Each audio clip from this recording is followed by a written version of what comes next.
നമസ്കാരം. എല്ലാവർക്കും Gautam reacts YouTube ചാനലിലേക്ക് സ്വാഗതം. അപ്പോ ഇന്ന് നമ്മുടെ എപ്പിസോഡിന്റെ 54 ആയിട്ടോ. പക്ഷെ ഒരു കാര്യം പറയാതിരിക്കാൻ വയ്യ, ഭയങ്കര ബോറായിട്ടാണ് എപ്പിസോഡ് വരുന്നത്. സത്യം പറഞ്ഞാൽ ഈ ഒരു റിവ്യൂ ചെയ്യുന്നതിന്റെ പേരിൽ മാത്രമാണ് കേട്ടോ ഇന്നത്തെ എപ്പിസോഡ് ഞാൻ ഫുള്ള് കണ്ടു തീർത്തത്. ഒരു അടിയും വഴക്കും വേണോന്നല്ല, പക്ഷെ ഒരു ഫൺ പോലും ഇല്ലാത്ത കണക്കാണ് എനിക്ക് ഇന്നത്തെ എപ്പിസോഡ് തോന്നിയത് കേട്ടോ. അതായത് നല്ലൊരു ടാസ്ക് ഉണ്ടായിരുന്നു, വീക്കിലി ടാസ്ക് ഒക്കെ ഇട്ട് കഴിഞ്ഞാൽ നല്ല രസമായിരിക്കും. ബിഗ് ബോസ് ഒരു വീക്കെൻഡ് ഫുള്ളും നമുക്ക് കാണാനുള്ള ഒരു കാര്യം അതിൽ നിന്ന് തന്നെ കിട്ടും. പക്ഷെ ഇവര് വീക്കിലി ടാസ്ക് വരെ എല്ലാം നശിപ്പിച്ചുകൊണ്ടിരിക്കുന്നതുകൊണ്ട് എങ്ങനെയാണ് ഈ സീസൺ ഒരു രസകരമായിട്ട് മുമ്പോട്ട് പോകുന്നതെന്ന് നമുക്ക് അറിയാൻ വയ്യ. അതെ, എനിക്ക് സത്യം പറഞ്ഞാൽ ഭയങ്കര ബോറായിട്ടാണ് കേട്ടോ എന്ന് തോന്നി. ഇനി എന്തെങ്കിലും മാറ്റങ്ങൾ വരുമോ ഇല്ലെന്നൊന്നും അറിയില്ല. എന്തായാലും പ്രത്യേകിച്ചൊന്നും പറയാനില്ല. ഇവിടെ പറയാനുള്ള ഒരു കാര്യം എന്താന്ന് വെച്ചാല്, നമ്മള് ആദിലയുടെയും നൂറയുടെയും ഷാനവാസിന്റെയും ഗെയിമിനെ കുറിച്ചാണ് കേട്ടോ പറയാനുള്ളത്. ശരിക്കും പറഞ്ഞാൽ അനീഷ് അതിൽ പെട്ടുപോയി എന്ന് തന്നെയാണ് പറയാനുള്ളത്. കാര്യം എന്താന്ന് വെച്ചാല്, നിങ്ങൾ ഇന്ന് നമ്മുടെ എപ്പിസോഡിൽ കണ്ടിട്ടുണ്ടാവും ആദിലയും നൂറയും ഇന്നത്തെ നമ്മുടെ അനീഷിനോടുള്ള അപ്രോച്ച് ചെയ്ത രീതിയിലാണെന്ന്. അപ്പം നമുക്ക് എപ്പിസോഡിൽ കാണുമ്പോൾ ഒന്നും മനസ്സിലാവില്ല. എങ്കിൽ പോലും ഇന്ന് ലൈവിൽ ക്ലിയർ ആയിട്ട് അതിന്റെ ആ ഒരു വേർഷൻ ഉണ്ടായിരുന്നു. അതായത് രാവിലെ ഇന്ന് നമ്മുടെ ഈ ഒരു എപ്പിസോഡ് തുടങ്ങുന്നത് തന്നെ നിങ്ങൾ കണ്ടിട്ടുണ്ടാവും, വഴക്കോട് കൂടിയിട്ടാണ് തുടങ്ങുന്നത്. അതായത് നമ്മുടെ നൂറയ്ക്ക് അനീഷ് മെഡിസിൻ എടുത്തുകൊണ്ട് പോയി സ്റ്റോർ റൂമിൽ നിന്ന് കൊടുക്കുന്നു. നൂറ് പറയുന്നു, എന്നെ ഇഷ്ടമില്ലാത്തവർ എനിക്ക് മെഡിസിൻ തണ്ട, അവിടെ വെച്ചേക്കെന്ന് പറയുന്നു. അപ്പോൾ അതില് വീണ്ടും അനീഷിനെ ചൊറിയുന്നുണ്ട്. അപ്പൊ അനു പറയുന്നുണ്ട് അവൾക്ക് ഇഷ്ടമില്ലെങ്കിൽ അവിടെ വെച്ചേക്കെന്ന് പറയുന്നുണ്ട്. അവർക്ക് ഒരു താല്പര്യം ഇല്ലാത്ത രീതിയിൽ അനീഷിനോട് സംസാരിക്കുന്നു. ഈ രീതിയിലൊക്കെയാണ് ഇന്നത്തെ ഒരു എപ്പിസോഡ് തുടങ്ങിയിരിക്കുന്നത്. അപ്പൊ ഇതില് ശരിക്കും പറഞ്ഞാൽ ഈ ഒരു ആദിലയുടെയും നൂറയുടെയും കാര്യത്തില് ഇത് കഴിഞ്ഞ് കുറച്ചു നേരം കഴിഞ്ഞപ്പോഴാണ് നമ്മുടെ ഫാൻ സോൺ ആയിട്ടുള്ള കോntestല് അനീഷിനാണ് ഫാൻ സോണയിൽ സെലക്ട് ആയിരിക്കുന്നത്. എന്താന്ന് വെച്ചാൽ ഒരു ചൈൽഡായിട്ട് കുറച്ചു നേരം ബിഗ് ബോസ് പറയുന്ന ടൈം കുറച്ചു നേരത്തേക്ക് ഒന്ന് ബിഹേവ് ചെയ്യണം അങ്ങനെ എന്നാണ് കിട്ടിയിരിക്കുന്നത്. അപ്പോൾ അതറിഞ്ഞതിന് ശേഷം തൊട്ടാണ് നമ്മുടെ ആദിലയും നൂറയും നമ്മുടെ അനീഷിനോടുള്ള ആ ഒരു രീതി അപ്രോച്ച് ഒക്കെ ഒന്ന് ട്വിസ്റ്റ് ആയത് നിങ്ങൾ ശ്രദ്ധിച്ചു കാണും. മെയിൻ ആയിട്ട് പറയണമെങ്കിൽ നൂറ നമ്മുടെ ആദിലേനെ ഉപദേശിക്കുന്ന വേറെ ഉണ്ടായിരുന്നു കേട്ടോ. പക്ഷെ ഈ പറയുന്ന നൂറ എല്ലാവരും നമ്മുടെ അനീഷിന്റെ അടുത്ത് ആദിലയുടെ കൂടെ നിന്ന് ടാസ്കിലാണെങ്കിലും ഇന്ന് രാവിലെ ആണെങ്കിലും ഒക്കെ അനീഷിന്റെ അടുത്ത് വഴക്കിട്ടോണ്ടിരുന്നത് നൂറ് ഒന്ന് ട്വിസ്റ്റ് ആയത് നിങ്ങൾ കണ്ടില്ലേ?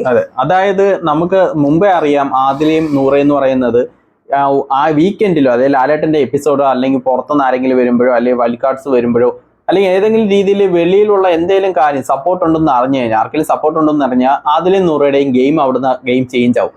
ഉടനെ മാറി അവർക്ക് ഫേവർ ആവുന്ന രീതിയിൽ അവരുടെ കൂടെ നിൽക്കുക, അവർക്ക് ഫേവർ ആവുന്ന രീതിയിൽ ഗെയിം കളിക്കുക, അവർക്ക് ഫേവർ ആവുന്ന രീതിയിൽ സംസാരിക്കുക, പേരുണ്ടാക്കുക, അങ്ങനെയുള്ള രീതിയാണ് ആദിലയും നൂറയും ചെയ്തുകൊണ്ടിരിക്കുന്നത്. അതേ കണക്ക് തന്നെ ഇത്തവണ അനീഷിന്റെ ഗെയിമിലോട്ട് മാറിയിട്ടുണ്ട്. അതേപോലെ തന്നെ ഷാനവാസിന്റെ കാര്യത്തിൽ പറയുകയാണെങ്കിൽ സത്യം പറഞ്ഞാൽ ഇന്നലെ അനീഷ് ഇത്രത്തോളം വിഷമിച്ചിരിക്കുന്ന കണ്ടിട്ടും ഷാനവാസ് ആ കോയിൻ എടുത്ത് കയ്യിൽ വെച്ചോണ്ടിരുന്നതാണ്. എന്നിട്ട് അനീഷിന് ഒരു ആത്മാർത്ഥ സുഹൃത്താണെങ്കിൽ ഇത്രത്തോളം ഒരാള് ഒരു കോയിന്റെ കാര്യത്തിൽ ഡെസ്പായിട്ട് ഇരിക്കുമ്പോൾ അത് തിരിച്ചു കൊടുക്കുകയാണ് ചെയ്യുന്നത്. കാരണം ഷാനവാസിന് അതുകൊണ്ട് പ്രത്യേകിച്ച് ഉപയോഗം ഒന്നും ഇല്ലാത്ത പക്ഷത്തില് അത് തിരിച്ചു കൊടുക്കുകയാണ് വേണ്ടത്. അതെ, എന്നിട്ട് കൊടുത്തില്ല. പക്ഷെ ഇന്ന് ആൾക്കിട്ടൊരു പണിയായി എന്നത് കാണുമ്പോഴത്തേക്ക് ഷാനവാസ് എന്ന് ചെയ്ത് പറഞ്ഞത് നിങ്ങൾ ശ്രദ്ധിച്ചു. എന്റെ ആത്മാർത്ഥ സുഹൃത്ത് ആയതുകൊണ്ട് ഞാൻ ആദിലയുടെ കയ്യിൽ നിന്ന് അത് വാങ്ങി വെച്ചു, ഒരു പ്രശ്നം ഇല്ലാതാക്കാൻ വേണ്ടി. ശരിക്കും പറഞ്ഞാൽ അങ്ങനെയല്ലല്ലോ ഇന്നലെ നടന്നത്. ശരിക്കും പറഞ്ഞാൽ ആദില എനിക്കൊന്നും ഈ മനുഷ്യന്റെ കോയിൻ വേണ്ട, ഞാൻ തിരിച്ചുകൊണ്ട് കൊടുക്കാൻ പോകുന്നതെന്ന് പറയുമ്പോ ഈ കൊടുക്കണ്ട എന്റെ കയ്യിൽ താന്നും പറഞ്ഞിട്ട് ഷാനവാസ് അങ്ങനെയാണ് വാങ്ങിച്ചു വെച്ചത്. പക്ഷെ ഷാനവാസ് അനീഷിനോട് പറയുന്നത് ഒരു പ്രശ്നം വേണ്ടാന്ന് പറഞ്ഞിട്ട് ആദിലയുടെ കയ്യിൽ നിന്ന് അല്ലാതെ ഞാൻ വാങ്ങി വെച്ചതാ. ശരിക്കും പറഞ്ഞാൽ ആദില കൊടുക്കാൻ പോയത് വേണ്ടാന്ന് പറഞ്ഞിട്ടാണ് ഷാനവാസ് വാങ്ങി. അതായത് ഷാനവാസിന് തോന്നുമ്പോ അനീഷിന് കൊടുക്കാം, അത് നോക്കട്ടെ എന്ന രീതിയിലാണ് ഷാനവാസ് വാങ്ങി വെച്ചത്. പിന്നെ ഷാനവാസിന്റെ ഒരു ഗെയിം എന്ന് പറഞ്ഞു കഴിഞ്ഞാൽ ഷാനവാസ് ഗെയിം കളിക്കുകയാണോ, ജീവിക്കുകയാണോ, അത് അഭിനയിക്കുകയാണോ എന്ന് നമുക്ക് ആർക്കും കണ്ടുപിടിക്കാൻ പറ്റത്തില്ല അല്ലേ? ജീവിതത്തെ അഭിനയിക്കുന്ന ഒരു വ്യക്തിയാ. അതെ. അപ്പൊ എന്തായാലും ഇങ്ങനെ ഷാനവാസും അനീഷും തമ്മിൽ കിച്ചൺ ഏരിയയിൽ ഒരു വഴക്ക് നടക്കുന്നുണ്ട്. അതിൽ അനീഷ് പറയുന്നുണ്ട്, എന്റെ കോയിൻ നിങ്ങളുടെ കയ്യിലായിരിക്കുന്നതെന്ന് എനിക്കറിയാം, നിങ്ങൾ തരാതിരിക്കുന്നതാണ്. ശരിക്കും പറഞ്ഞ ഒരു വിശ്വാസവഞ്ചകനാണ് ഞാൻ. ഫ്രണ്ട്സിനെ സെലക്ട് ചെയ്യുമ്പോൾ ആലോചിച്ച് വേണം സെലക്ട് ചെയ്യാൻ. നിങ്ങളുടെ കയ്യിൽ നിന്ന് ഞാൻ ഇങ്ങനെ ഒരു കാര്യം പ്രതീക്ഷിച്ചില്ല എന്നൊക്കെ പറയുമ്പോൾ ഷാനവാസ് അത് നല്ല രീതിയിൽ ട്വിസ്റ്റ് ചെയ്ത് പറയുന്നുണ്ട്. ഞാൻ എന്ത് ചെയ്തെന്നാ നീ പറയുന്നത്? നീ അതായത് എന്താണോ അനീഷ് ഷാനവാസിനോട് പറയേണ്ടത് അതൊക്കെ ഷാനവാസ് തിരിച്ച് പറയുകയും ചെയ്യുന്നുണ്ട്. അവസാനം കോയിൻ നമ്മുടെ ഷാനവാസ് എടുത്ത് വെച്ചിട്ടുണ്ടെന്ന് പറയുമ്പോഴത്തേക്ക് അനീഷ് സ്റ്റക്ക് ആവുന്നുണ്ട്. എന്നിട്ട് ഈ പറയുന്ന അനീഷ് ഷാനവാസിന്റെ പുറകെ നടക്കുകയാണ്. ഒരു തെറ്റ് പറ്റിപ്പോയി, ഞാൻ അറിയാതെ ഒന്ന് തെറ്റിദ്ധരിച്ചു മിണ്ടുന്നതാണ്. അതെ. അപ്പൊ ഷാനവാസ് തിരിച്ചു പറയുന്നുണ്ട്, നിനക്ക് ഫ്രണ്ട്സ് തമ്മിലുള്ള ആത്മാർത്ഥത അറിയത്തില്ല. അതെ, ഇത് നേരെ തിരിച്ചാണ് വരേണ്ടത്. പക്ഷെ അത് ഈ രീതിയിലൊക്കെയാണ് വന്നു പോയത്. അപ്പം എന്തായാലും ഷാനവാസ് നല്ല അടിപൊളിയായിട്ട് ഇവിടെ ഗെയിം കളിക്കുന്നുണ്ട്. ആൾക്കാരുടെ റിലേഷൻഷിപ്പിനെയും അല്ലാതെയും വെച്ചിട്ട് ഗെയിം നല്ല രീതിക്ക് ഷാനവാസ് പക്ഷെ ഇതിലൊരു കാര്യമില്ല. എന്താന്ന് വെച്ചാല് ഇത് പുറത്ത് ഷാനവാസിന് ചെറിയ നെഗറ്റീവ് ആവും എന്നുള്ളതിൽ ഒരു തർക്കമില്ല. കാരണം പുറത്തുള്ള എല്ലാരും ഇത് കണ്ടോണ്ടിരിക്കുക. ഷാനവാസിന്റെ ഒരു ഗെയിം എന്ന് പറഞ്ഞാൽ ആദില, നൂറ, അനു, അതേപോലെ തന്നെ അനീഷിനെ ചേർത്ത് പിടിച്ചിട്ട് കളിക്കുക എന്നുള്ളതാണ് ഷാനവാസിന്റെ ഒരു ഗെയിം. അതിന് അനീഷും ആദിലയും തമ്മിലൊന്ന് മിണ്ടിപ്പിക്കാൻ വേണ്ടി ഷാനവാസ് മാക്സിമം പരിശ്രമിച്ചു. ജയിലിലും പോയി നിന്ന് ആദിലയ്ക്ക് നല്ല ഇതായിട്ട് സംസാരിക്കുകയും ചെയ്തു. അങ്ങനെ അനീഷിന്റെ മനസ്സ് മാറിയിട്ടോ. അനീഷും ആദിലയും തമ്മിൽ നല്ല രീതിയിൽ മിണ്ടാൻ വേണ്ടിയിട്ട് ഏറ്റവും കൂടുതൽ റോൾ എടുത്ത നമ്മുടെ ഷാനവാസാണ്. അത് ഈ വഴക്ക് നടക്കുമ്പോൾ തന്നെ നമ്മുടെ ഷാനവാസ് പറയുന്നുണ്ട്, പിള്ളേരെന്തെങ്കിലും തമാശ രീതിയിൽ കാണിക്കുകയാണെങ്കിൽ അത് തമാശയായിട്ട് എടുക്കാൻ പഠിക്കണം എന്ന് നമ്മുടെ അനീഷിനോട് പറയുന്നുണ്ട്. അതിൽ കാണിച്ചൊക്കെ തമാശയായിട്ടാണോ നിങ്ങൾക്ക് തോന്നിയത്? പ്രത്യേകിച്ച് ഇന്നത്തെ എപ്പിസോഡിൽ കാണിച്ചില്ലെങ്കിലും ലൈവില് ക്ലിയർ ആയിരുന്നു. ആ ഒരു ജ്യൂസിന്റെ സംഭവത്തില് ആദില അനീഷിനെ നല്ല രീതിയിൽ ബാക്കിൽ ഇടിച്ചിട്ട് ഒരു തെറിയും വിളിച്ചിട്ടുണ്ടായിരുന്നു കേട്ടോ. ഇതൊക്കെ തമാശ രീതിയിൽ കാണണം എന്നാണ് പറയുന്നത്. പക്ഷെ എന്തുകൊണ്ടാണ് ബിഗ് ബോസ് അത് നമ്മൾ കാണിക്കാത്തതെന്ന് നമുക്ക് അറിയില്ല കേട്ടോ. അതെ അതെ, സാധാരണ ചെറിയ ചെറിയ കാര്യങ്ങൾ വരെ എടുത്ത് കാണിക്കുന്ന ബിഗ് ബോസ് എന്തുകൊണ്ട് ഇത് കാണിച്ചില്ലെന്ന് എനിക്ക് മനസ്സിലാവുന്നില്ല. എല്ലാവർക്കും ഒരേപോലെ തന്നെ കാണണം അല്ലേ? ഇനി അങ്ങനെ പ്രത്യേകിച്ച് പരിഗണനയൊന്നും കൊടുക്കേണ്ട കാര്യമൊന്നുമില്ല, അത് കാണിക്കേണ്ട തന്നെയായിരുന്നു. അങ്ങനെ ഇത് കഴിഞ്ഞപ്പോഴാണ് നമ്മുടെ ഫാൻ സോണിന്റെ കാര്യങ്ങളൊക്കെ അറിഞ്ഞിട്ട് നൂറ് നമ്മുടെ അതിൽ ഉപദേശിക്കുന്നുണ്ട്. പറയുന്നത് എന്താന്ന് വെച്ചാല്, കുറച്ചും കൂടെ ഒന്ന് ശ്രദ്ധിക്കണം. അനീഷായിട്ട് വെറുതെ പോയി വഴക്കുണ്ടാക്കി പ്രശ്നങ്ങൾ ഉണ്ടാക്കുന്ന പോലെ തോന്നിയെന്ന് പറയുന്നുണ്ട്. ഈ നൂറ് തന്നെയാണ് ഇന്നലെ ഇന്നും രാവിലെയൊക്കെ അനീഷായിട്ട് അതിലയുടെ കൂടെ നിന്ന് പ്രശ്നം ഉണ്ടാക്കിയത്. പക്ഷെ നൂറ ഈ ഫാൻ സോൺ വന്നതിൽ ഫാൻസ് ഉണ്ട്. അപ്പൊ നമ്മൾ ചെയ്യുന്ന പല കാര്യങ്ങളും ശ്രദ്ധിച്ചു വേണം. ആൾക്കൊരു പോസിറ്റീവ് ആയിട്ട് വരുമ്പം നമ്മൾ നെഗറ്റീവ് ആയിട്ട് വരും എന്നുള്ള രീതിയിൽ അതിലേക്ക് പറഞ്ഞു കൊടുക്കുന്നുണ്ട്. പക്ഷെ അതൊന്നും മനസ്സിലായില്ല. അതിലെ നൂറായിട്ടാണ് വഴക്കിട്ടോണ്ടിരിക്കുന്നത്. അതായത് ഇമോഷണലി ട്രിഗർ ആയത് ആദിലയാണ്. അതുകൊണ്ടാണ് നൂറ പറഞ്ഞത് മനസ്സിലാക്കാത്തത്. തിരിച്ച് നൂറ ഇമോഷണൽ ട്രിഗർ ആയിരുന്നെങ്കിൽ ആദില പറയുന്നത് നൂറയ്ക്ക് മനസ്സിലാവത്തില്ല. അതാണ് വ്യത്യാസം. അവസാനം നൂറ് പറയുന്നുണ്ട്, എന്തായാലും മനസ്സിരുത്തി ഒന്ന് ചിന്തിച്ചു നോക്കൂ, ഒറ്റയ്ക്ക് ഇരുന്ന്, അപ്പൊ നിനക്ക് ഞാൻ പറയുന്നത് എന്താന്ന് മനസ്സിലാവും. പക്ഷെ മനസ്സിലായി, മനസ്സിലാക്കിയിട്ടുണ്ട്. അല്ല, അത് മാത്രമല്ല, പറയാനായിട്ടുള്ള പല വരികളും അവിടെ ഉണ്ടല്ലോ. ഏതെങ്കിലും രീതിയിൽ പറഞ്ഞാണ്. കാരണം അതിൽ ഭയങ്കരമായിട്ട് ആയി പെട്ടെന്നൊരു ചേഞ്ച് വന്നു കേട്ടോ. പക്ഷെ എനിക്ക് അത് ജെന്യൂൻ ആയിട്ട്, എനിക്ക് ആദിലേനെയും നൂറേനെയും സത്യം പറഞ്ഞാൽ ജെന്യൂൻ ആയിട്ട് തോന്നുന്നില്ല കേട്ടോ. കാരണം ഗെയിമർ ആണെന്നല്ല, അല്ലാതെ തന്നെയും ഞാൻ ഇനി അങ്ങോട്ട് വരുമ്പോൾ പറയാം എന്തുകൊണ്ടാണ് എനിക്ക് തോന്നാത്തത് എന്നുള്ളത് ഞാൻ പറയാം കേട്ടോ. ചിലപ്പോൾ ആൾക്കാരുടെ രീതിയിൽ അത് നെഗറ്റീവായിട്ട് വരാനോ അവർക്ക് ചാൻസ് ഉണ്ട്. എനിക്ക് അറിഞ്ഞൂടാ, എനിക്ക് അങ്ങനെ തോന്നിയോണ്ട് ഞാൻ പറഞ്ഞതാട്ടോ. അപ്പൊ അതൊക്കെ കഴിഞ്ഞിട്ട് നമ്മുടെ ഷാനവാസിന്റെ പുറകെ നമ്മുടെ അനീഷ് നടക്കുന്നുണ്ട്. ഇത് കഴിഞ്ഞിട്ട് അവർക്കൊരു ഡെയിലി ടാസ്ക് വരുവാണ്. തലയിണ സൂത്രം എന്നാണ് വരുന്നത്. ആക്ടിവിറ്റി ഏരിയയിൽ ഒരു ബിറ്റ് നിറയെ നമ്മുടെ പഞ്ഞിയും കാര്യങ്ങളും കിടപ്പുണ്ട്. സൈഡിൽ സൂചിയും നൂലും ആ ഒരു തലങ്ങണ നിറയ്ക്കാനുള്ള ആ ഒരു തുണിയും കിടപ്പുണ്ട്. അപ്പം ഒരാള് 3 പില്ലോ വീതം വെച്ചിട്ട് നിറച്ച് തുന്നി കെട്ടിയിട്ട് സ്റ്റോർ റൂമിൽ വന്നിട്ട് 3 പില്ലോ ആയിട്ട് നിൽക്കണം. അങ്ങനെ ഒരു 5 പേര് വന്ന് നിന്ന് കഴിയുമ്പോൾ ആക്ടിവിറ്റി ഏരിയയിൽ അവർക്ക് സമ്മാനങ്ങൾ ഉണ്ടെന്നാണ് പറഞ്ഞത്. അപ്പോ അതിൽ നമ്മുടെ അഭിലാഷും ലക്ഷ്മി, നെവിൻ, ബിന്നി, ജിഷിനാണ് പെട്ടെന്ന് ടാസ്ക് കംപ്ലീറ്റ് ചെയ്ത് സ്റ്റോർ റൂമിൽ വരുന്നു. സ്റ്റോർ റൂം തുറക്കുന്നുണ്ട്. അപ്പോ ഹാപ്പി കപ്പിൾസ് എന്ന് പറഞ്ഞ ഒരു പില്ല വെച്ച് 2 പേര് നിൽക്കുന്നുണ്ട്. അത് ജിഷനും സൂഫിയും അറിയാണ് കേട്ടോ. സീരിയൽ പ്രൊമോഷന് വേണ്ടിയിട്ട് വന്നതാണ്. നമ്മുടെ ഏഷ്യാനെറ്റിൽ വരാൻ പോകുന്ന ഒരു സീരിയലാണ്. പ്രൊമോഷന് വേണ്ടിയിട്ട് വന്നതാണ്.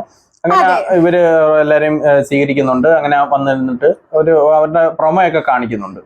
പ്രമോ ഒക്കെ കാണിക്കുന്നുണ്ട്. എന്നിട്ട് ഇവര് പോകുന്നുണ്ട്. പോകുമ്പോൾ അനുവായിട്ട് എന്തോ മുമ്പ് ഫ്രണ്ടോ എന്തൊക്കെയായിരുന്നു കേട്ടോ, നമുക്കറിയില്ല.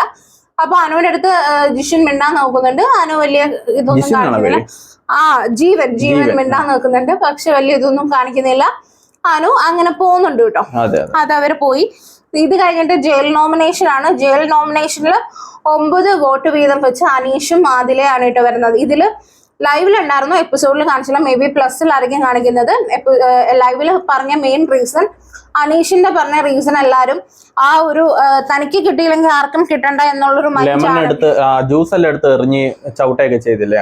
അതെ, അതാണ് അനീഷിനെ പറഞ്ഞ പേര്. അതേപോലെ തന്നെ ആദിലെ പറയാനുള്ള റീസൺ നമ്മൾ കാണിച്ചിട്ടില്ല. ആദില നല്ല രീതിയിൽ അനീഷിനെ ബാക്കിൽ നല്ല രീതിയിൽ ഇടിച്ചിട്ടുണ്ടെന്നാണ് കേട്ടോ പറയുന്നത്. അത് മാത്രമല്ല ഒരു തെറിയും വിളിച്ചിട്ടുണ്ട്.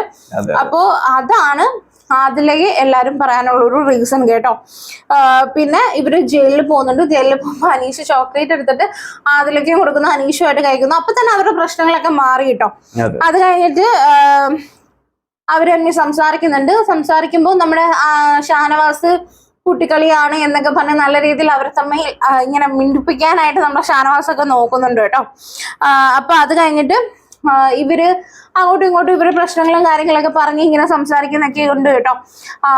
അപ്പൊ എന്നിട്ട് ഇതിൽ ആദില പറയുന്നുണ്ട് ഞാനാണ് കോയിൻ എടുത്തതെന്ന് പറയുമ്പോൾ അനീഷ് പറയുന്നുണ്ട് എനിക്കത് മനസ്സിലായി, എന്റെ ഡ്രോയറിൽ കയറി ഒന്നെങ്കിൽ നീ അല്ലെങ്കിൽ ഷാനവാസ് ആയിരിക്കും എടുക്കും എന്നൊക്കെ സംസാരിച്ചുകൊണ്ടിരിക്കുന്നതിന്റെ ഇടയിൽ അനീഷ് പറയുന്നുണ്ട് നിങ്ങളുടെ ഫാമിലി വരാനായിട്ട് ഏറ്റവും കൂടുതൽ ആഗ്രഹിക്കുന്ന ഒരാൾ ഞാനാണ്. ഇപ്പൊ ആദിലയുടെ അമ്മയും അതേപോലെ ഒരു അനിയത്തിയും അതേപോലെ തന്നെ നൂറയുടെ അമ്മയും അനിയത്തിയും വന്ന് നിങ്ങളുമായിട്ട് നിന്ന് സംസാരിക്കുന്ന നല്ലൊരു മൊമെന്റ് ആയിരിക്കും എന്ന് പറയുമ്പോൾ നമ്മുടെ ആദില പറയുന്നുണ്ട് ആ ചേട്ടൻ തന്നെയാണ് ഇങ്ങനെയൊക്കെ പറഞ്ഞതെന്ന് പറയുന്നുണ്ട് കേട്ടോ. എന്നിട്ട് അതിൽ പറയുന്നുണ്ട് അങ്ങനെ വരുവാണെങ്കിൽ അത് നല്ലൊരു മെമ്മറബിൾ ആയിരിക്കും എനിക്കും എന്ന്. പക്ഷെ ഞാൻ ഈ നോമിനേഷനിലുണ്ട്, എലിമിനേറ്റ് ആയിട്ട് പോയില്ലെങ്കിൽ അത് നല്ലൊരു കാര്യമായിരിക്കും എന്ന് നമ്മുടെ ആദില പറയുന്നുണ്ട്. എവിടെയാണ് എനിക്ക് പറയാനുള്ളത് കേട്ടോ. കാരണം ഞാന് ഇന്നും കുറച്ചു കാലം മുന്നേ ഉള്ള ഒരു ലൈവിലും ഒക്കെ ഞാൻ കേൾക്കുന്നുണ്ട് ആദിലയുടെ ഫാമിലിനെ നല്ല രീതിയിൽ ഇങ്ങനെ കുറ്റം പറഞ്ഞ് സംസാരിക്കാൻ. മേ ബി ഇന്നാണോ ഇന്നത്തെ ലൈവിലാണോ എന്നറിയില്ല. ആദില പറയുന്നുണ്ടായിരുന്നു അനീഷ് കാണിക്കുന്ന പല കാര്യങ്ങളും എനിക്ക് എൻ്റെ അച്ഛൻ ചെയ്യുന്ന കണക്കാണെന്ന് തോന്നിയെന്ന് പറഞ്ഞിട്ട് അച്ഛനെ വളരെ മോശമായ രീതിയിൽ ഒരു റെസ്പെക്റ്റ് ഇല്ലാത്ത രീതിയിൽ വിളിച്ചൊക്കെ സംസാരിക്കുന്നുണ്ടായിരുന്നു കേട്ടോ ആദില. അപ്പോ എനിക്ക് ഇപ്പൊ പറയുന്നു ഫാമിലി വന്നിരുന്നെങ്കിൽ ഭയങ്കര മെമ്മറബിൾ ആയിരിക്കും, ഭയങ്കര സന്തോഷമായിരിക്കും, വരാൻ ആഗ്രഹിക്കുന്നുണ്ട്. അങ്ങനെ ഫാമിലി വരാൻ ആഗ്രഹിക്കുന്ന ഒരാൾക്ക് ഈ ലൈവ് അവരുടെ ഫാമിലി കാണുകയാണെങ്കിൽ അവർക്ക് ഇത് കാണുമ്പോൾ വരാൻ തോന്നുമെന്ന് എനിക്ക് അറിഞ്ഞൂടാ. അപ്പൊ എനിക്കെന്തോ ആരും ഇല്ലാത്ത ടൈമില് നൂറെടുത്തിരുന്ന് ആദില പറയുന്നത് ഫാമിലിക്ക് ഒരു റെസ്പെക്റ്റും കൊടുക്കാത്ത ഒരു താല്പര്യം ഇല്ലാത്ത രീതിയിലാണ് സംസാരിക്കുന്നത്.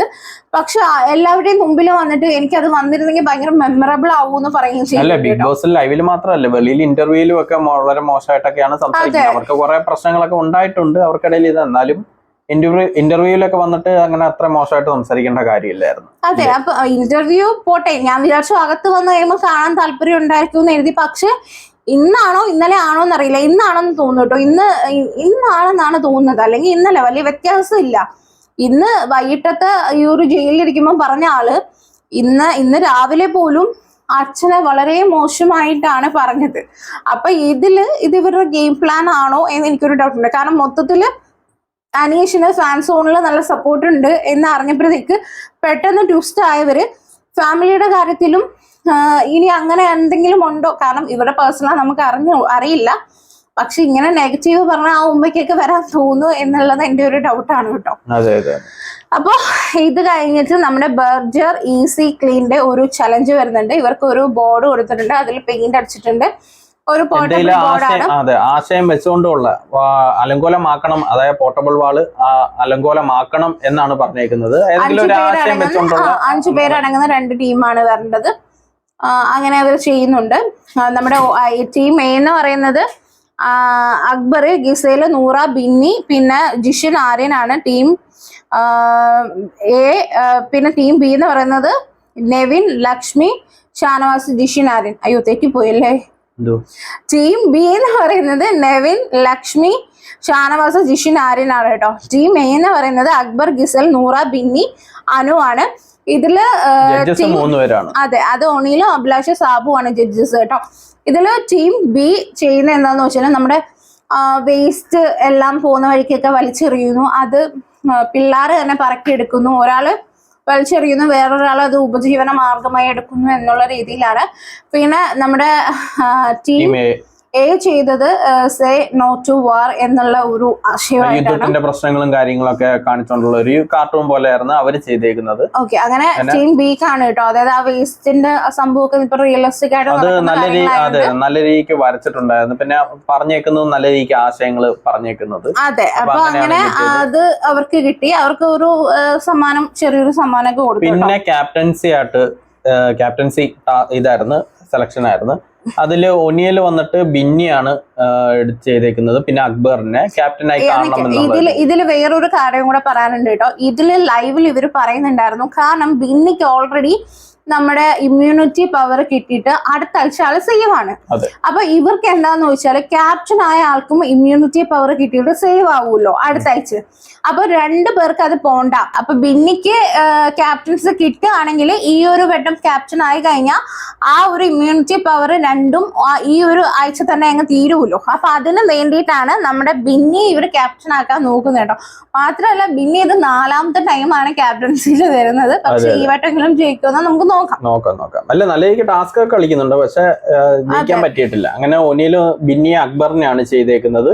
നെവിൻ വന്നിട്ട് ആര്യനും ബിന്നിയാണ് ചെയ്തേക്കുന്നത്. പിന്നെ നെവിൻ വന്നിട്ട് എന്തൊക്കെ ആരെയും യോഗ്യത അല്ല എന്നൊക്കെ നെവിനൊക്കെ പറയുന്നത് കേട്ടിട്ടുണ്ടായിരുന്നു. നെവിൻ എന്ത് കാണിച്ചിട്ടാന്ന് മനസ്സിലാവുന്നില്ല. അഭിലാഷ് ബിന്നിയെ അക്ബറിനെയാണ് പറഞ്ഞേക്കുന്നത്. സാബുമാൻ ബിന്നിയെ ആര്യനെയാണ് പറഞ്ഞത്. അക്ബർ ബിന്നി സാബുമാനാണ് പറയുന്നത്. ആര്യൻ ബിന്നി സാബുമാൻ. ഗിസയില് സാബുമാനെ ആര്യനെയാണ്. അതേപോലെ അനു ആര്യനെയും ലക്ഷ്മിയും പറഞ്ഞേക്കുന്നത്. നൂറ ബിന്നിയെ അനുവിനെയാണ് പറഞ്ഞേക്കുന്നത്. ബിന്നി അനു സാബുവിനെയാണ് പറയുന്നത്. പിന്നെ ലക്ഷ്മി ആര്യൻ ബിന്നിയെ പറയുന്നുണ്ട്. ജിഷിൻ ആര്യന് അക്ബറിനെയും പറയുന്നുണ്ട്. ഷാനവാസ അക്ബറിനെയും ബിന്നിയും പറയുന്നുണ്ട്. അതിന് ബിന്നിക്കാണ് ഏറ്റവും കൂടുതൽ വോട്ട്, 9 വോട്ട്. 9 വോട്ട് വന്നതിന്റെ ഉദ്ദേശം എന്താണെന്ന് നമുക്ക് ഊഹിക്കാം. അത് തന്നെ. പക്ഷെ ബിന്നി എനിക്ക് 9 പേര് വോട്ട് ചെയ്ത രീതിയിലൊക്കെയാണ് നമ്മുടെ ബിന്നി. എല്ലാത്തിനും മൈൻഡിൽ നല്ല ഗെയിം ഉണ്ടെന്നുള്ളതായിരുന്നു. പക്ഷെ ഈ ഗെയിം ഇങ്ങനെയുള്ള ആൾക്കാരെ എങ്ങനെയെങ്കിലും ഒഴിവാക്കണം, ആ ഒരു മൈൻഡേ ഉള്ളു. ഗെയിം കളിക്കാനൊന്നും താല്പര്യമൊന്നുമില്ല, അതേ ഉള്ളൂ. ആര്യന് 6 വോട്ട്, അക്ബർ സാബുവിന് പിന്നെ 4 വോട്ട് വെച്ചുണ്ടായിരുന്നു. അങ്ങനെ അക്ബറിനെ എല്ലാവരും കൂടി സെലക്ട് ചെയ്യുന്നതാണ്. അങ്ങനെ അക്ബറും ആര്യനും ബിന്നിയുമാണ് അടുത്ത ക്യാപ്റ്റൻസി ടാസ്കിൽ വന്നേക്കുന്നത്. ഇവരിൽ ഒരാളായിരിക്കും അടുത്ത ആഴ്ചയിലെ ക്യാപ്റ്റൻ. ഇത് കഴിഞ്ഞിട്ട് അടുത്തതായിട്ട് വരുന്നത് ജയിൽമാല എന്നുള്ള സംഭവമാണ് കേട്ടോ, ജയിൽ ടാസ്ക് ആയിട്ട് വരുന്നത്. അപ്പം അതെങ്ങനെയാന്ന് വെച്ചാല് 1000 മുത്ത്, അത് ചുമപ്പും ഉണ്ട് പച്ച കളറിലുള്ള മുത്തുകൾ. ഒരാള് കോർത്തതിന്റെ പുറകെ മറ്റൊരാൾ കോർക്കണം. അതിനൊക്കെ 1000 മുത്ത് കോർക്കണമെന്നാണ്. ഇത് മുമ്പും പലവട്ടം നമ്മൾ ജയിൽ ടാസ്കിൽ കണ്ടിട്ടുള്ളതാണ്.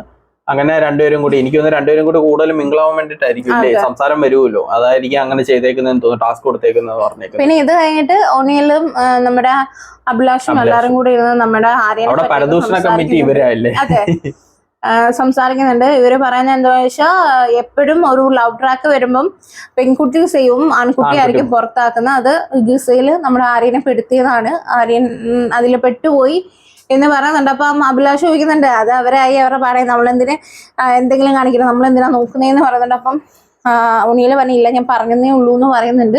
ഇവിടെ പക്ഷെ ആര്യൻ ഗിസലിന്റെ കാര്യത്തില് ബിഗ് ബോസ് ഒരിക്കലും വിട്ടിട്ടില്ലല്ലേ, ഇവരുടെ ഒരു കോംബോ സെറ്റപ്പ് ഒന്നും ഇവര് വിട്ടിട്ടില്ലല്ലേ. മാക്സിമം അവര് ഇടയ്ക്ക് ചെയ്യാനൊക്കെ ശ്രമിക്കുന്നുണ്ട്, ഓരോ കോംബോ പോലെ എന്താക്കെ കാട്ടി കൂട്ടുന്നുണ്ട്. പക്ഷെ ഇല്ല എനിക്കിപ്പോ പറയാനുള്ളതാണെങ്കിൽ എനിക്ക് അങ്ങനെ ഹോണസ്റ്റ്ലി പറയുകയാണെങ്കിൽ എനിക്ക് ആര്യനും ഗിസലും തമ്മിൽ അങ്ങനെ ഒരു ലവ് ട്രാക്ക് ഉള്ളത് പോലെ എനിക്ക് തോന്നിയിട്ടില്ല, അവർ കാണിക്കാനായിട്ട് ഉള്ളത് പോലെ തോന്നിയിട്ടില്ല.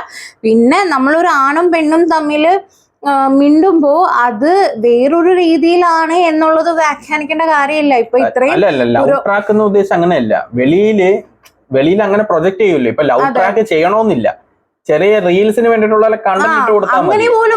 അത് ചില കാര്യങ്ങളിലുണ്ട്. ഇപ്പൊ ചില കാര്യങ്ങളിൽ കംഫർട്ട് ആക്കാൻ നോക്കുന്ന ചില സീനുകളൊക്കെ ഉണ്ട്, അതൊക്കെ വെളിയിൽ റീലായിട്ട് ആഘോഷിക്കാൻ പറ്റുന്ന തരത്തിലുള്ളതൊക്കെ തന്നെ. പക്ഷെ എനിക്ക് തോന്നിയിട്ടില്ല കേട്ടോ, എനിക്ക് ഇങ്ങനെ ഒരു ആണും പെണ്ണും തമ്മിൽ വീണ്ടുമ്പോ ഇത്രയും പുരോഗമനം പറയുന്ന ഒരു അവര് പറയേണ്ട കാര്യമില്ല, അത് എനിക്ക് അങ്ങനെ തോന്നി. അങ്ങനെയാണെങ്കിൽ ഇപ്പൊ ആരും ചോദിച്ചാണെങ്കിൽ ആനുവും ആദിലയും നൂറയും തമ്മിൽ ഒരുമിച്ച് കിടക്കുന്നതും ഇരിക്കുന്നതൊക്കെ കാണുമ്പോൾ നമുക്ക് അതും പറയാം. കാരണം അതൊരു ലെസ്ബിയൻ കപ്പിൾസ് ആണ്. അപ്പം അവരും അനുവും തമ്മിൽ ഇരിക്കുന്ന അങ്ങനെ നോക്കണമെങ്കിൽ അതും നമുക്ക് പറയാം. അപ്പൊ എനിക്ക് അങ്ങനെ ഒന്നും തോന്നിയിട്ടില്ല. പിന്നെ ഈ ആര്യൻ പോയി ഗിസലിന്റെ ഡ്രസ്സൊക്കെ കഴുകി കൊടുക്കുന്നതും എനിക്ക് അത്ര നന്നായിട്ട് തോന്നില്ല. അവരുടെ ഡ്രസ്സ് തരും, അത് ആര്യന്റെ ഭാഗത്താണോ തെറ്റ്? അത് ചെയ്യാൻ നിൽക്കുന്നത് ആര്യനാണ്. അതിപ്പം തിരിച്ചിപ്പം അനുവാണ് ഇവരുടെയൊക്കെ ഡ്രസ്സ്, ഇപ്പം പെൺകുട്ടികളുടെ ഡ്രസ്സ് തന്നെ കഴുകി കൊടുക്കാനും അവിടെ എല്ലാവരും ഇൻഡിവിജ്വൽ ആയിട്ട് വന്നതാണ്. അപ്പൊ ഇൻഡിവിജ്വൽ ആയിട്ട് ഗെയിം കളിക്കുന്നേ പറയാൻ പറ്റും. അതിപ്പോ ആര്യനാണെങ്കിലും അല്ലാതെ എനിക്കിപ്പം ഒരു ലവ് ട്രാക്ക് ആയിട്ടൊന്നും അവരുടെ കാര്യത്തിൽ തോന്നിയിട്ടില്ല. പിന്നെ ആര്യൻ നമ്മുടെ ശോഭടുത്താണ് ആരടുത്താന്ന് ഓർമ്മയില്ല, ഒരു ഫ്രണ്ടിനും മേളിലായിട്ടാണ് ഗിസലിനെ കാണുന്നതെന്ന് പറഞ്ഞിട്ടുണ്ട് കേട്ടോ. അതിനി എന്താണെന്ന് അറിയില്ല, പക്ഷെ അവരമ്മ ഇഷ്ടത്തിലാണ് എന്ന് എനിക്ക് തോന്നിയിട്ടില്ല. അതായത് ലവ് ട്രാക്കിന് വേണ്ടിയിട്ട് കാണിച്ചു കൂട്ടുന്നതായിട്ട് എനിക്ക് തോന്നിയിട്ടില്ല. എനിക്ക് ലവ് ട്രാക്കിന് വേണ്ടിയിട്ടല്ല ഞാൻ പറഞ്ഞത്, ഈ വെളിയിലുള്ള ഈ ഒരു കുറച്ച് റീൽസും കാര്യങ്ങളൊക്കെ പോകുമല്ലോ, അതിന് വേണ്ടിയിട്ട് ഓരോന്നൊക്കെ കാട്ടിക്കൂട്ടുന്നുണ്ട്, അത് നമുക്ക് മനസ്സിലാവുകയും ചെയ്യുന്നുണ്ട്. അത് വേണ്ടിയിട്ടാണ് അത് ഞാൻ പറഞ്ഞത്. അപ്പൊ ഇന്നത്തെ വളരെ ബോറായിട്ടുള്ള ഒരു എപ്പിസോഡാണ് എനിക്ക് തോന്നിയത്. എനിക്ക് പ്രത്യേകിച്ച് കണ്ടന്റും ഇല്ല, ഒന്നും ഇല്ലാത്ത കണക്കാണ് എനിക്ക് തോന്നിയത്. എന്തെങ്കിലുമൊക്കെ ഗെയിമോ ടാസ്കോ കൊടുക്കായിരുന്നു, ഒന്നുമില്ല. സത്യം പറഞ്ഞാൽ എനിക്ക് ഈ ഓരോന്ന് കണ്ടിട്ട് എഴുതുമ്പോ തന്നെ ഭയങ്കര ബോറായിട്ടാണ്. 2 ദിവസം കൊണ്ട് വീക്ക്ലി ടാസ്ക് പൊട്ടിച്ച് കൈ കൊടുത്ത്, പിന്നെ വീക്ക്ലി ടാസ്ക് കൊടുക്കാൻ പറ്റത്തില്ല, പിന്നെയുള്ള ഒരു ടാസ്ക് എനിക്കിപ്പം ഈ ലാലേട്ടന്റെ എപ്പിസോഡ് ആണെങ്കിൽ പോലും കാണണമെന്നില്ല. കാരണം അത് പറഞ്ഞിട്ടൊന്നും വയ്യാഴ്ച ഒന്നുമില്ല. പറഞ്ഞിട്ട് ഇപ്പൊ എന്താ കാര്യം? പറഞ്ഞിട്ട് ഒരു കാര്യമില്ല, ഇവര് ഇങ്ങനെയൊക്കെ തന്നെ പോവുള്ളൂ. അതെ അതെ. ഇനി അല്ലെങ്കിൽ ഒരു കാര്യം ചെയ്യണം, ഡയറക്റ്റ് അങ്ങ് എലിമിനേഷൻ വീക്കെൻഡ് ഇടയ്ക്ക് മിഡ് വീക്ക് എലിമിനേഷൻ ഒന്നും കൂടി വെക്കാം. അതെ, മിഡ് വീക്ക് ടാസ്ക് ബേസിൽ വെക്കണം. ടാസ്ക് ബേസിൽ വെച്ചിട്ട് അങ്ങ് അടിച്ച് പുറത്താക്കണം. ആരും പോയാലൊന്നും ഇനി അവിടെ ഒരു ഗെയിം മാറാൻ പോകുന്നില്ല ഇനി. അല്ലെങ്കിൽ ഈ 50 ദിവസം അല്ല, അതല്ലേ ഞാൻ പറഞ്ഞത്, ഒരു ടാസ്ക് വെച്ചിട്ട് അതിൽ മോശം പ്രകടനത്തിന് ഇവരുടെ പറയാതെ മിഡ് വീക്ക് എവിക്ഷൻ എന്നും പറഞ്ഞു. അല്ല, എനിക്ക് തോന്നുന്നത് എന്താന്ന് വെച്ചാൽ 50 ദിവസമൊക്കെ കഴിഞ്ഞില്ലേ, പോയ പഴയ ആരെങ്കിലും കുറച്ച് കാലിബർ ഉള്ള ആരെങ്കിലൊക്കെ ഒന്ന് കൊണ്ടുപോവാ. അല്ലെങ്കിൽ ഇനിയും 2-3 വയൽക്കാടുകളൊക്കെ കയറ്റി വിടുക. എവിക്ഷൻ വന്ന് പോയാലും സാറിയില്ല, ചുമ്മാ അവരുടെയെങ്കിലും എന്തെങ്കിലും കണ്ടോണ്ടിരിക്കാലോ എന്നാണ് തോന്നുന്നത്. പിന്നെ അപ്പൊ ഇത്രയൊക്കെ ഉള്ളൂ. എന്തായാലും ഇപ്പൊ അവിടെ നിലവിലെ ഗെയിം നല്ല രീതിയിൽ കളിച്ചുകൊണ്ടിരിക്കുന്നത് നമ്മുടെ ഷാനവാസ് ഉണ്ട്, ആദില, നൂറ നന്നായിട്ട് ഗെയിം കളിക്കുന്നുണ്ട്. കാരണം ഇവരുടെ ബ്രെയിനാണ് എപ്പോഴും അവിടെ പ്രവർത്തിച്ചുകൊണ്ടിരിക്കുന്നത്. ഓരോ ആൾക്കാർ വരുന്നതോറും ടേണും ചെയ്യുന്നത് ഇവരാണ്. പിന്നെ പറയാനും പറ്റത്തില്ല, അവരെ ഇറങ്ങി കളിക്കുന്നുണ്ട്, വഴക്കിടുന്നുണ്ട്. അതെ, നെവിന്റെ കാര്യത്തിൽ പറയുകയാണെങ്കിൽ നെവിന് ഇപ്പൊ തിന്നാനും കുടിക്കാനും വേണ്ടി മാത്രമാണ് അവിടെ നിൽക്കുന്നത്, അല്ലാതെ വേറെ പ്രത്യേകിച്ച് ഒന്നുമില്ല. ബോറായി. ആരിന്റെ ഇടയ്ക്കൊന്ന് ഒരു ഗ്യാപ്പ് ഒന്ന് വെട്ടി പൊങ്ങി വരും, പിന്നെ വീണ്ടും ഗിസലിന്റെ പുറകെ. ആരെയും ഗിസൽ ഒരുമിച്ച് തന്നെ. പിന്നെ ഗിസലിനാണെങ്കിൽ പിന്നെ ചപ്പാത്തി, കോഫി, ഇതൊക്കെ ഉള്ളൂ. ഗിസലൊന്നും ഒരു ഗെയിമല്ല എപ്പോഴും. പിന്നെ ഒണിയിലും അഭിലാഷാണെങ്കിൽ വലിയ പ്ലാനിങ്ങും പ്ലോട്ടിങ്ങും ഒക്കെ, പക്ഷെ നടക്കത്തില്ലെന്നേ ഉള്ളൂ. പഴയ അക്ബറും അപ്പാനും അത് ഇന്നലെ രാത്രിയിലുണ്ടല്ലോ, ഇന്നലെ രാത്രി ഞാൻ ലൈവാണ്, പാതിരാത്രി ഞാൻ ലൈവ് വന്നിട്ട് നോക്കിയപ്പോഴത്തേക്ക് ഓണിയലും അഭിലാഷും കൂടെ ഒക്കെ പറയുന്ന കേട്ട് കഴിഞ്ഞാൽ ഈ വട്ടത്തെ സീസൺ ഭയങ്കര ഹൈപ്പാണ്, ഭയങ്കര ലെവലാണ്. ഈ വട്ടത്തെ ആൾക്കാരൊക്കെ ഭയങ്കര ലെവലുള്ളതെന്നുള്ള രീതിയിലൊക്കെയാണ് കേട്ടോ സംസാരവും കാര്യങ്ങളൊക്കെ പോണത്. എന്തായാലും കൊള്ളാം. പുറത്തു വരുമ്പോ ഉണ്ണിയിലെ നമ്മുടെ അഭിലാഷൊക്കെ ഞെട്ടിയിരിക്കും എന്നാണ് എനിക്ക് തോന്നുന്നത്. അതെ. അപ്പൊ എന്തായാലും ഇത്രയൊക്കെ ഉള്ളൂ. നമുക്കിനി അടുത്ത വീഡിയോയിൽ വീണ്ടും കാണാം. അതുവരെയ്ക്കും ബൈ.